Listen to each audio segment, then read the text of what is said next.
sa Papa Dudut Stories, ikaw ay hindi nag-iisa.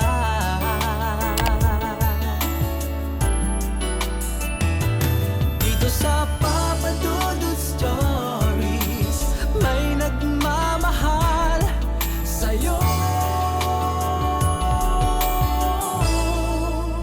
Papa Dudut Stories, Papa Dudut Stories, Papa Dudut Stories. Hindi po maiiwasan ang mapang-api sa panahon ngayon, lalo na sa mga kabataan. Iba na kasi ang kanilang henerasyon, kaya madalas na hindi natin nakokontrol ang kanilang ugali. Ganon pa man ay responsibilidad pa rin ng mga magulang ang itama ang mga pagkakamali ng kanilang mga anak para hindi ito makapanakit ng ibang kabataan. Dear Papa Dudut, hi po sa inyo at sa mga listeners na gising pa rin sa mga oras na ito. Ngayon pa lamang ay labis na ako nagpapasalamat para sa pagpili po ninyo ng aking sulat. Alam ko kasi na maraming tagapakinig ng inyong YouTube channel ang nangangarap na mabasa ang kanilang sulat para makapagbahagi ng aral at kwento ng buhay. Hindi madrama ang sulat kong ito pero masasabi ko na puno ng aral at katatakutan. Hindi lang naman kasi sa madramang parte ng buhay tayo may makukuhang aral. Kung hindi pati na rin po sa parte ng buhay natin na minsan ay mahirap ipaliwanag. Masyado na yatang paligoy-ligoy ang sulat ko na ito. Pero hayaan nyo, sana muna akong magpakilala. Itago nyo na lamang po ako sa pangalang Mickey. At 27 years old na ako sa ngayon. Dito ako sa Maynila nagtatrabaho at nakatira pero sa isang probinsya ako lumaki na hindi ko na lamang babanggitin pa kung saan. Sa totoo lang kasi ang kwentong ibabahagi ko ay parte ng buhay ko na hirap akong balikan at alalahanin dahil sa mga mabibigat na mga pangyayari noon na kailanman ay hindi ko makakalimutan. Sa isang private school nga pala ako nag-aral ng high school, Papa Dudut. Medyo may kaya kasi ang pamilya namin, lalo na at parehong negosyante ang mga magulang ko. Solong anak lamang ako at madalas nawala sa bahay ang mga magulang ko. Pero may yaya naman akong nag-aasikaso sa lahat ng mga kailangan ko bilang teenager pa lamang ako noon. Alis na kami ng daddy mo. Si yaya nang bahala sa iyo, okay? Paalam ni mami na nagmamadaling mag-ayos ng gamit niya. Si daddy ay nasa may garahe na at naghihintay kay mami. Mami, ngayon po yung activity namin sa school na kailangan ng parents na kasama. Makakapunta po ba kayo? Sa hapon pa naman po yun, ang wika ko. Bumakas ang pag-aalala sa mukha ni mami at doon pa lamang alam ko na kaagad ang sagot. Sorry anak marami kaming business meeting ng daddy mo. Si yaya na lamang muna ang bahala sa iyo sa activity na yon. Ang wika niya. Kasunod ang pagdukot ng pera mula sa wallet niya. Etong extra allowance para makakain kayo sa labas ng mga kaibigan mo. Mag-enjoy kayo mamaya. Ang wika pa ni mami. Parehong workaholic ang mga magulang ko, Papa Dudut. Ang kwento nila ay pareho din silang lumaki sa hirap at yon ang ayaw nilang iparanas sa akin. Kaya nagtatrabaho sila ng mabuti. Gusto raw nilang ibigay sa akin ang lahat ng pangangailangan ko. Nakalimutan ata nila na kailangan ko rin ang kalinga at pag-aalaga mula sa mga magulang ko. Umalis na noon sina mami at daddy. Nakaramdam man ako ng labis na lungkot ay hindi ko yon pinahalata. Sanay na rin naman kasi ako na hindi talaga pumupunta sino man kina mami at daddy sa mga school activity na kailangan ng mga magulang. Palagi silang busy sa mga trabaho o negosyo nila. Palagi rin naman nilang pinapaalala sa akin na ginagawa nila yon para sa magandang future ko. Para mabigyan ako ng maginhawang buhay. At hindi maranasan ang hirap na dinadanas nila noon sa kani-kanilang pamilya. Gusto raw nila na lumaki ako na walang kahit na anong mabigat na responsibilidad na iniisip kong hindi ang sariling kasiyahan ko lamang. Huwag ka nang malungkot, pupunta naman kita sa school activity ninyo. Ang wika pa ni Yaya habang nag-aayos ng sandwich na babaunin ko sa school. Hindi naman ako nalulungkot pag de-deny ko. Hindi raw pero wala nang ngiti dyan sa mga labi mo. Sige ka, ikaw rin, tatanda ka kagad. Yang mukha mo kapag hindi ka ngumiti dyan, magiging kamukha mo na ako. Pagpapatawa ni Yaya sa akin na ikinatawa ko naman. May kaitiman na ang kulay ng balat ni Yaya. Malaki ang kanyang ilong at mga mata. Makapal ang labi at maliliit naman ang kanyang mga ngipin. At kapag nalulungkot ako o nakasimangot, palagi niyang sinasabi na magiging kamukha ko raw siya kapag hindi ako ngumiti. Nang dahil doon ay hindi ko na napipigilan ang sarili ko na matawa. Hindi dahil sa ayaw ko maging kamukha ni Yaya, pero kasama na yon sa mga dahilan. Kung hindi dahil sa facial expression na ginagawa niya. Pinapalaki niya kasi ang butas ng kanyang ilong at nandidilat pa ang kanyang mga malalaking mga mata. Kaya naman mapapabungis-ngis talaga ako ng tawa. Miki, huwag ka sana magtatanim ng sama ng loob sa mga magulang mo. Maniwala ka sa akin, mababait sila at wala silang ibang gusto kung hindi ang mapabuti ang buhay mo. Gusto lamang nila na maging masaya ka, ang sabi pa ni Yaya. Kung gusto nila akong maging masaya, bakit di nila ako samahan sa mga oras na gusto ko silang makasama? Bakit palagi na lamang silang walang oras sa akin? Bakit inuuna nila ang trabaho at ibang tao kesa sa akin? Sunod-sunod na tanong ko. Hindi nila ginusto na hindi ka makasama. Nagkataon lang na ganoon silang magparamdam ng pagmamahal sa'yo. Yung pagbibigay ng mga material na bagay na gusto at kailangan mo, hindi lahat ng kabataan ay kasing swerte mo. Tugon pa niya. Parang ikaw, tanong ko. Tipid ng ngiti ang ibinigay niya sa akin kasunod ang marahan na pagtago. 7 taon lang ang tanda sa akin ni Yaya at madalas niyang kinukwento ang tungkol sa mahirap nilang buhay. Kinailangan niya na magtrabaho kaagad dahil may sakit ng kanyang mga magulang. Siya na ang tumatayong breadwinner sa kanilang pamilya. Mahirap na malungkot pero kailanman ay hindi siya nagtanim ng sama ng loob sa kanyang mga magulang. Dahil alam niya na hindi naman ginusto ng mga ito na mahirapan siya. Naisip ko noon na ang swerte ng pamilya ni Yaya na siyang naging pamilya ng mga ito. Mapagbigay at mapagmahal na tao si Yaya. Kaya maswerte rin ako na siya ang yaya ko. Kasi kahit na hindi parte ng trabaho niya, pinapaalala niya sa aking palagi kung gaano ako kaswerte sa buhay ko at sa mga magulang ko. Kaya dapat na hindi ako magtanim ng galit, tampo o sama ng loob sa mga ito. Yaya mo ulit ang kasama mo? Tanong ni Vina, isa sa mga kaibigan ko sa classroom. Tumango naman ako bilang sagot. Ano pa bang bago dun? Yaya naman ang palaging kasama ni Miki sa mga school activity natin. Ang wika naman ng isa sa mga kaibigan ko na si Shay. Natawa na lamang ako doon sa halip na mainis ako kasi totoo naman ang sinasabi niya. Palaging si Yaya ang kasama ko sa mga ganong klase ng activity sa school na kailangan ng mga magulang. Sina Shay, Vina, Derek at Jack ang madalas ko nakasama sa school, Papa Dudut. Mga kaklase ko sila at matagal na ring mga kaibigan. Mababait naman sila, kilala sa school dahil may kayang mga pamilya at masasabi ko na may kanya-kanyang kayabangan sa katawan. Ganon pa man ay naging magkaibigan pa rin kami dahil nagkakasundo pa rin kami kahit papaano. Mayor, maraming pong salamat sa mga dinonate ninyo dito sa school namin. Napakalaking tulong po noon para sa mga estudyante namin. Wika ng class advisor namin sa daddy ni Vina. Wala yun, basta para sa mga estudyante ng paaralan na ito. Sabihin mo lang sa akin kung ano pa ang pwede naming maitulong. Ang sabi naman ni Mayor.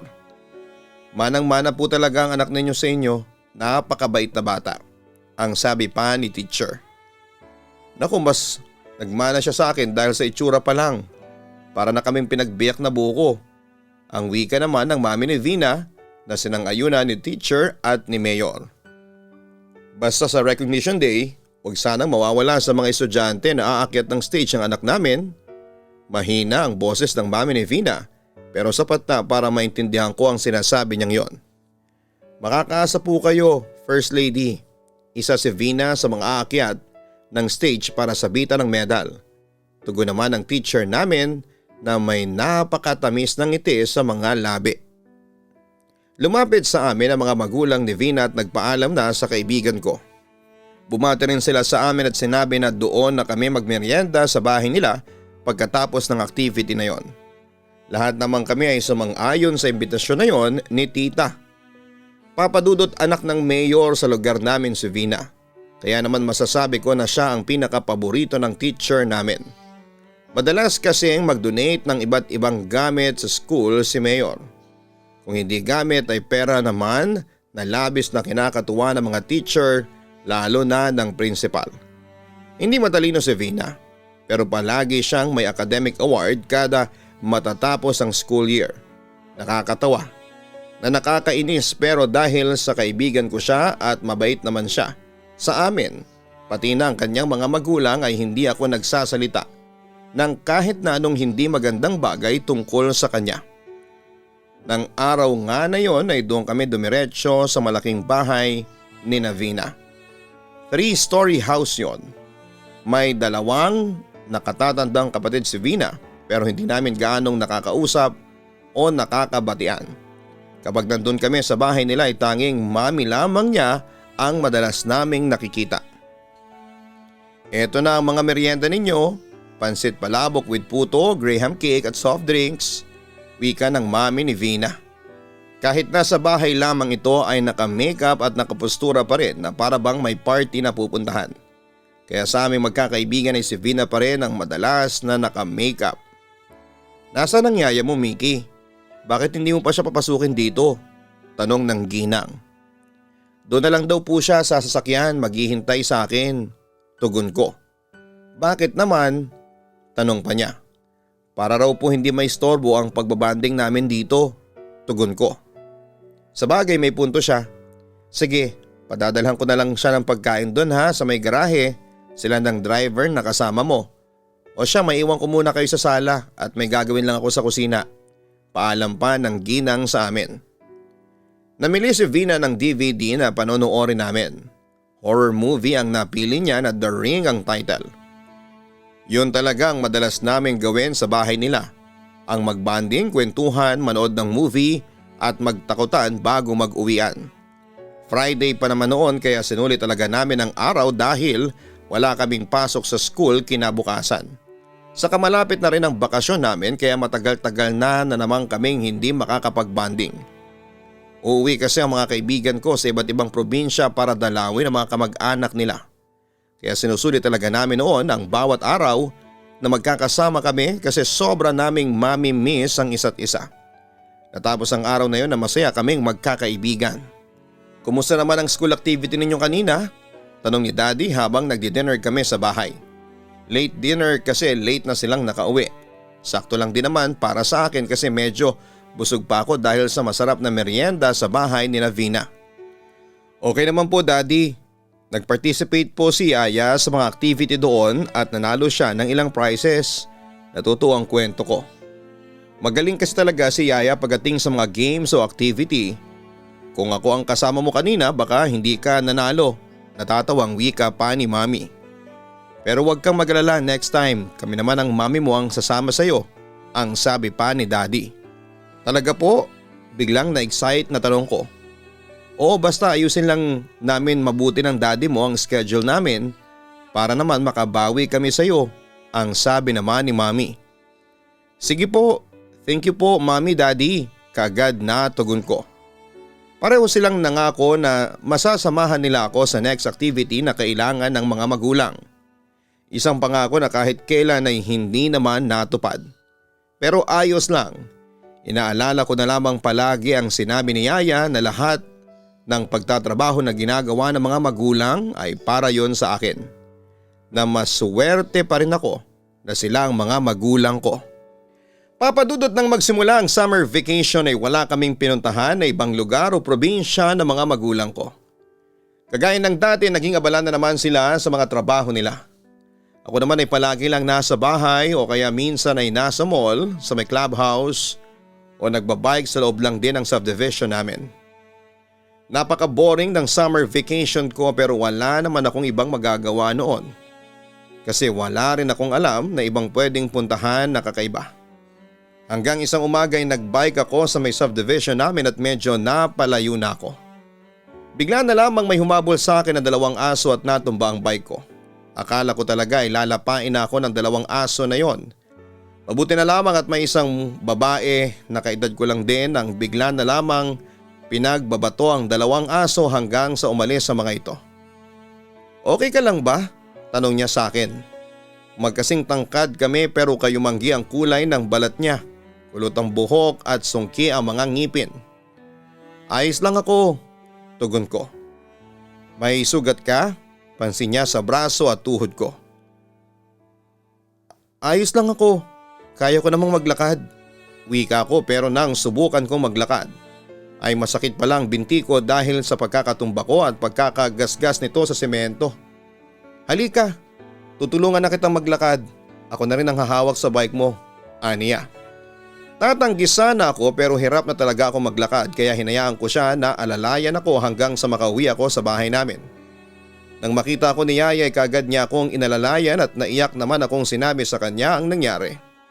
Hindi ko na naalala ang babaeng tumulong sa akin na bigla na lamang umalis noon at iniwan ako. Kinagabihan nang makita ng mga magulang ko ang sugat ko ay pinaalalahanan nila ako na mag-ingat palagi lalo na sa dulong bahagi ng subdivision namin. Dahil maraming bakanting lote doon. Kinuwento ko sa kanilang babaeng tumulong sa akin at tinatanong nila kung nakapagpasalamat ako sa kanya. Doon ko na-realize na hindi man lang ako nakapag-thank you doon sa babae. Kinabukasan papadudot ay nakita ko yung babae sa may clubhouse at hindi ako nagdalawang isip na lapitan siya at pasalamatan.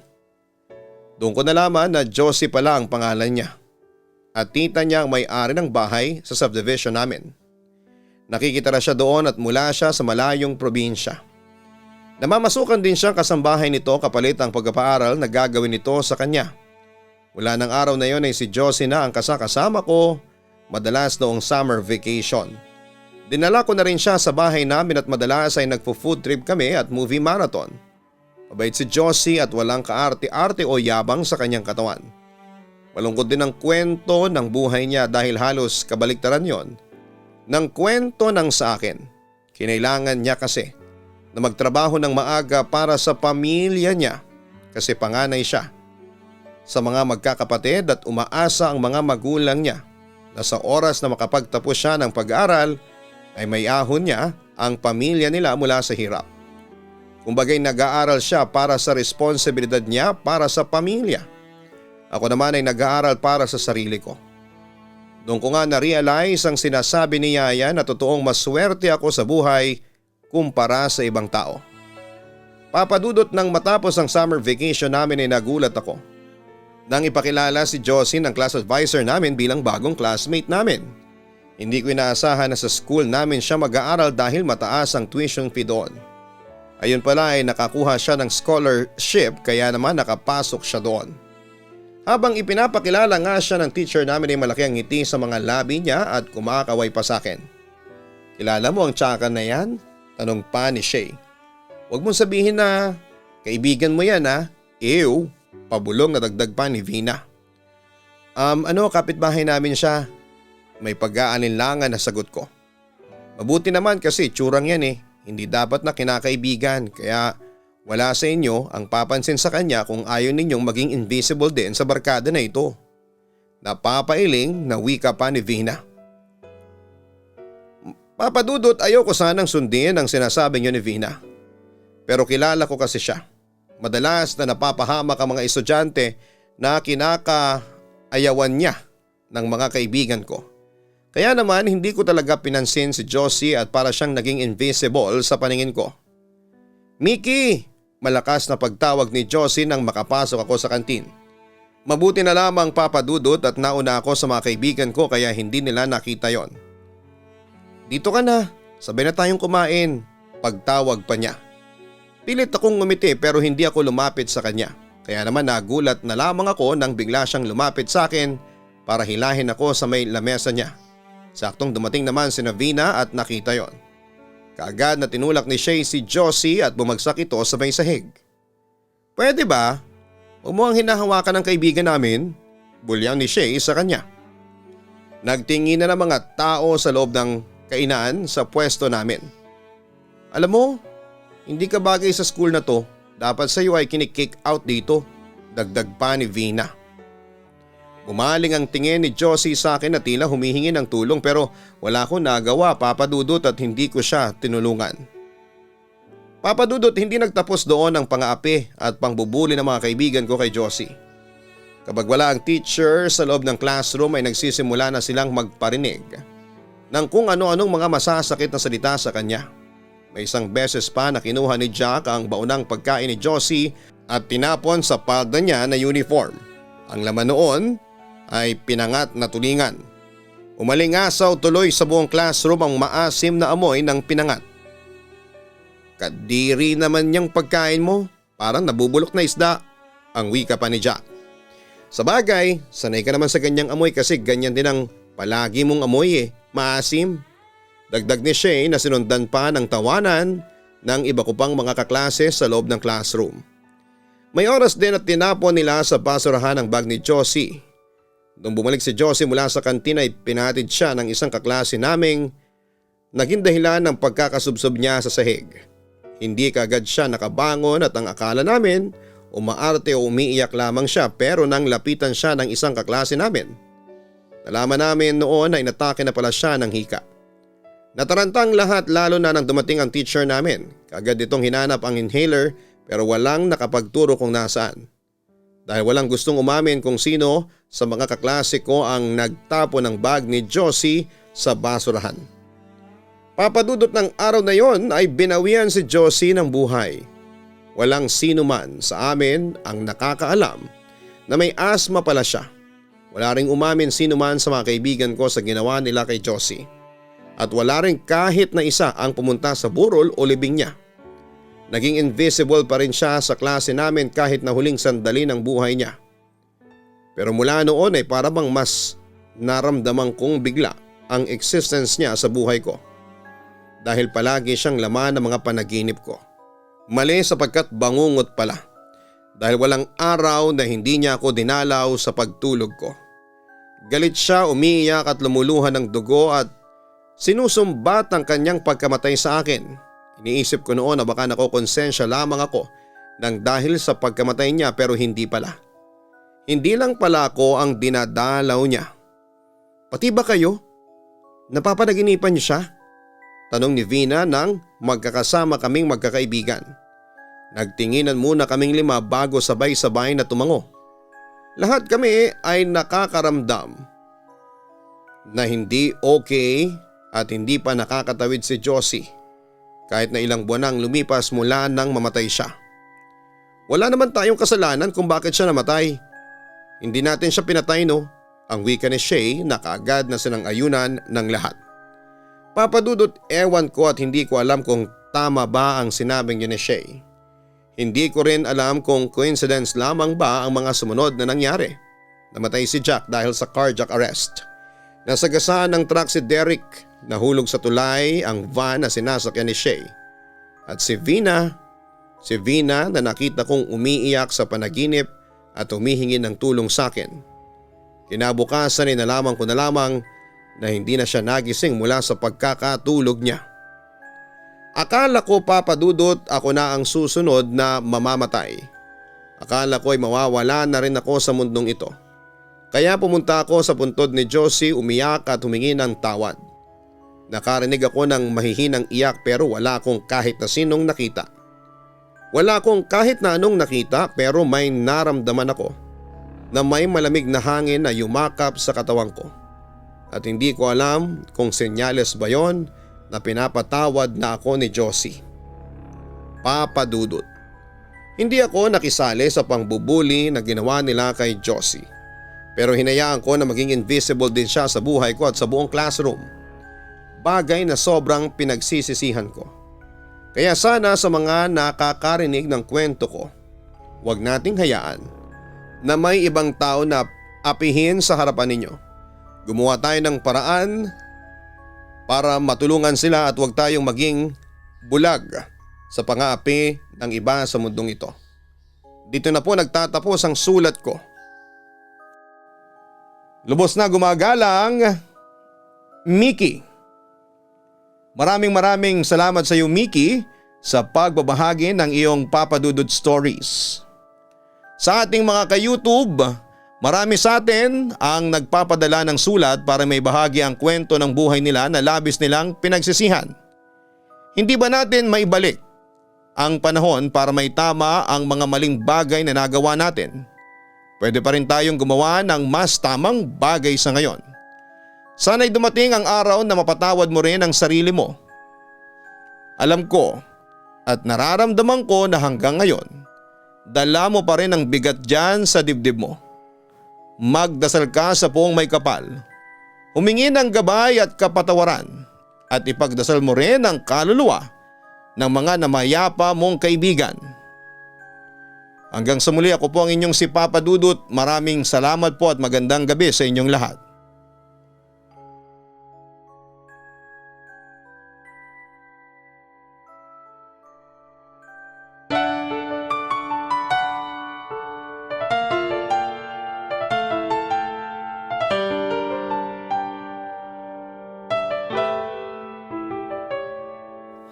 Ang buhay ay mahiwaga, laging may lungkot at saya. Sa Papa Dudut Stories, laging may karamay ka.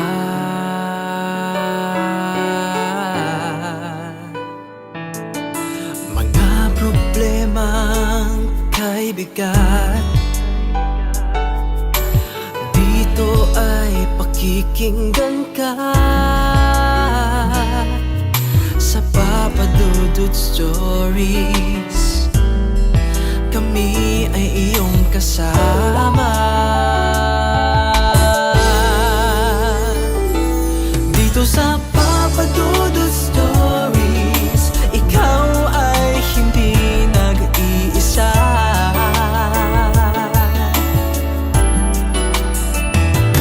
Dito sa Papa Dudut Stories, may nagmamahal sa'yo. Papa Dudut Stories, Papa Dudut Stories, Papa Dudut Stories.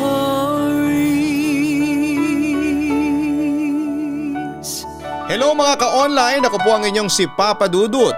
Huwag kalimutan na mag-like, mag-share at mag-subscribe. Pindutin ang notification bell para mas maraming video ang mapanood ninyo. Maraming salamat po sa inyong walang sawang pagtitiwala.